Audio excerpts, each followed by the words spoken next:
नमस्कार दोस्तों, मैं हूं राजकुमार और आप देख रहे हैं नेटवर्क 10। मैं तुगलकाबाद में मौजूद हूं। अगर आप देखें तो ये दिल्ली नगर निगम का प्राथमिक विद्यालय है तुगलकाबाद का।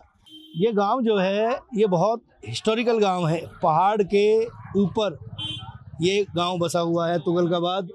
और देखिए, तुगलकाबाद की हिस्ट्री की अगर बात करें तो ये विधानसभा है और इस गांव ने बहुत सारे नेता दिए हैं। रामवीर विदुड़ी की बात कर लीजिए, शिषपाल की बात कर लीजिए, इस समय रमेश विदुड़ी की बात कर लीजिए। ये सारे जो नेता हैं, ये नेता इसी गांव से हैं। इस गांव के हिस्ट्री के बारे में कुछ लोग मौजूद हैं, उनसे एक बार बात करने का प्रयास करेंगे। ये जो गांव है तुगलकाबाद, इसकी अगर हिस्ट्री के बारे में लोग जानना चाहें, क्योंकि अपने आप में अलग विधानसभा सीट है और नेता दिए हैं दिल्ली में बहुत सारे। तो ये जो गांव है, इस गांव की हिस्ट्री क्या है? ये जो गांव है तुगलकाबाद गांव, यहाँ राजयोग है। ये जो किला बना हुआ है इतिहास में भी गलत है। ये किला जो है अनंगपाल तंवर ने बनाया था, हिंदू राजा का किला है। जबकि कहते ये हैं कि भाई ये गयासुद्दीन तुगलक का बनाया हुआ किला है। इन लोगों ने कब्जा किया था। ये लोग आक्रांता थे, इन्होंने किलों पे कब्जा किया। कब्जे करने के बाद में है फिर ये राजा कहलाए, जिसमें कि भारत का इतिहास ही बदला हुआ है। अनंगपाल तंवर का नाम कहीं नहीं आता है, जो कि हिंदू राजा है जिसने यहाँ बसाया। और गुर्जर उसी टाइम से यहाँ बसते हैं, ये आज से नहीं है। पृथ्वीराज चौहान के टाइम से आप देखिए, पृथ्वीराज चौहान जो हैं उनके नाती लगते हैं, राजा जयचंद उनके नाती लगते हैं। और ये जो अनंगपाल तंवर हैं उस टाइम से गुर्जर इस किले में बसते हैं। लोग कहते हैं जो गुर्जर बाद में आए हैं। अरे बनाया किला गुर्जरों का है, राजयोग है इधर में।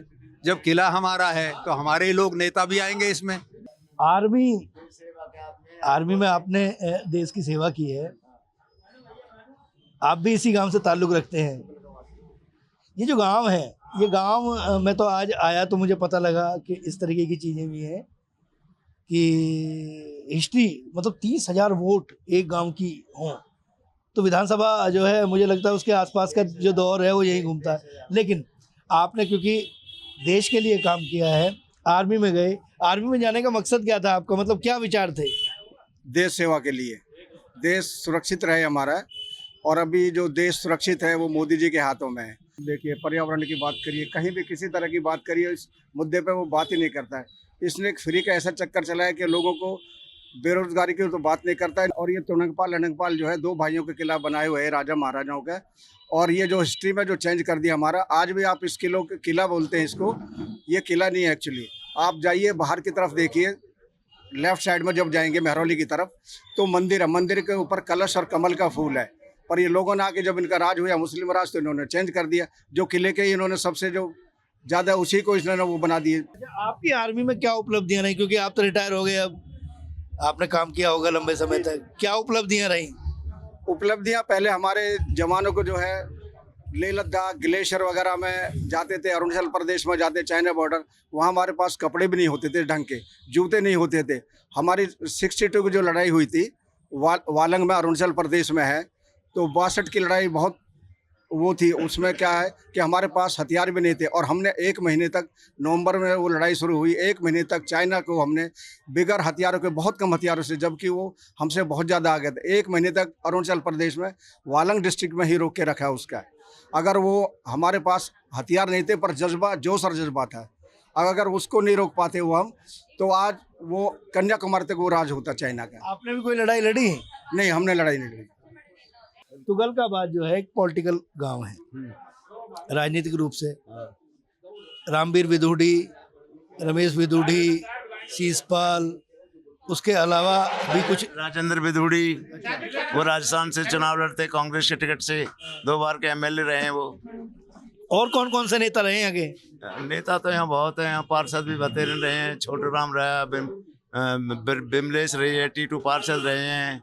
हाँ जी, ये सब तुगलकाबाद गांव के ही थे। हाँ जी, आसपास पूरा सिक्का चलता है। ये पॉलिटिशियन तो जो होता ना, तुगलकाबाद जो राजे महाराज किले के अंदर बस रहा था, ये राजा महाराज शायद राजनीति ही करते थे। क्यों जी, लड़ाई लड़ते थे, तो इसमें भी राजनीति है। अच्छा, एक नेता के अंदर क्या उपलब्धि होनी चाहिए, मतलब क्या खासियत उसकी होनी चाहिए, कुछ ऐसे 2-3 पॉइंट? देखो, नेता को तो सबसे पहले जनता की समस्याओं के बारे में सोचना चाहिए हमारे गांव में सीवर नहीं है, पानी नहीं है, बिजली नहीं है, इनके बारे में सोचना नहीं है, सड़क नहीं है, स्कूल नहीं है, हॉस्पिटल नहीं है, इनके बारे में सोचना चाहिए, बेरोजगारों के बारे में सोचना चाहिए। क्यों जी, लोगों की सुविधाओं के बारे में सोचना चाहिए, भाई हमें क्या, हमारी जनता को क्या सुविधा चाहिए। ये जो पॉलिटिकल सिस्टम है आपके यहाँ का तुगलकाबाद का जो राजनीतिक अस्तित्व है, हम तो चुनाव कवर करने आए तो पता लगा, तो मैंने कहा चलो भाई गांव के लोगों से बात करें, आप तो यहीं रचे बसे हैं, क्या उपलब्धियां हैं इन नेताओं की?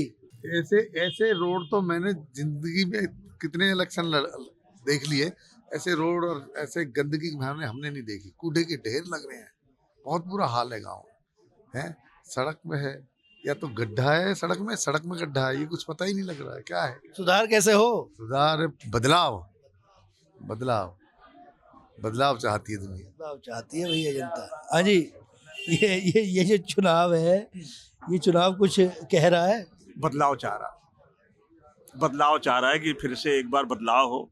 10 साल 11 साल कुछ काम नहीं हुआ, बदलाव होगा तो सुधार होगा। मोदी जी के नेतृत्व में अच्छा काम होगा, हर जगह अच्छा काम हो रहा है, दिल्ली में भी अच्छा काम होगा। और जो कई चीज है जो रुका हुआ है वो भी पूरा हो जाएगा। आधार क्या था वोट डालने का? आधार था कि हमारी जो इस क्षेत्र में हमें भी चाहिए बदलाव का एक ये है कि आप जो हमारे इसका तुगलकाबाद विधानसभा के अंदर आज से पहले ये परिवहन व्यवस्था बहुत अच्छी होती थी। अब हमारे तुगलकाबाद विधानसभा के अंदर नई दिल्ली के लिए कोई बस नहीं है, पुरानी दिल्ली के लिए कोई बस नहीं है।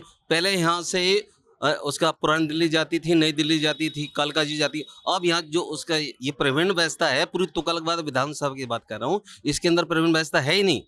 जो गांव के हमारे जो बासिंदे इतने परेशान हैं, बताओ यहाँ से इतनी दूर जाते, उसके बाद भी यहाँ से कोई रिक्शा लेके जाता हो तब जाके ये हमदर्द पहुँचते, तब जाके। दिल्ली में तो डीटीसी की बसें फ्री चल रही हैं महिलाओं के लिए, फ्री के लिए कि जो हमारे गांव से जो सुविधा होनी चाहिए, आज से 12 साल पहले जो उस दिन सुविधा होती थी, आज बिल्कुल जीरो है। अच्छा, मतलब आप ये कह रहे हैं कि पहले बस चलती थी, अब बस बंद होगी।